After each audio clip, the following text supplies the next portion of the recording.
Hello, we will talk about for my finals the logic argument to ad populum. First, the ad populum. Ad populum is the fallacy. Fallacy is also referred as the bandwagon fallacy, the appeal to the mob, and the democratic fallacy, and the appeal to a popularity.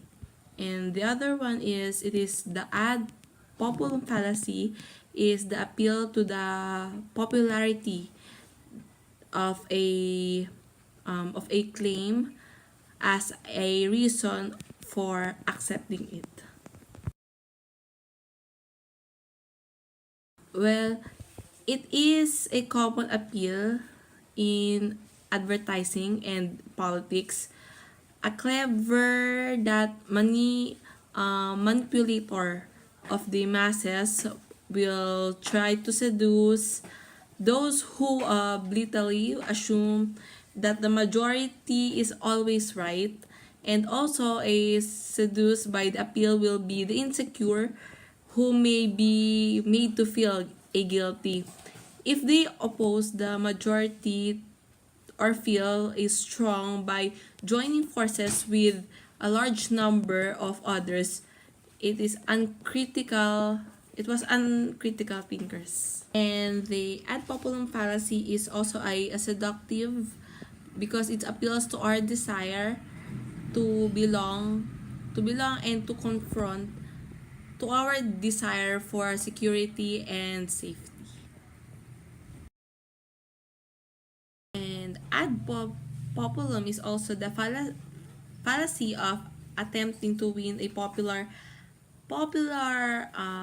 assent to a conclusion that by arousing the feelings and enthusiasm of the multitudes. And the other one is, the first one is the bandwagon. It was the fallacy attempting to prove that a conclusion on the grounds that all of the most thinkers or believe that it was true. So here are my examples of the bandwagon. The second one is it was the snob appeal, that this part of the fallacy of attempting to prove a conclusion by appealing to what on a light or select a few, but not necessarily like an authority. It was like in a society. And this is my two examples of the snob appeal. So again, that back to ad populum, it was a fallacies that replaces that laborious task of presenting and everything and rational argument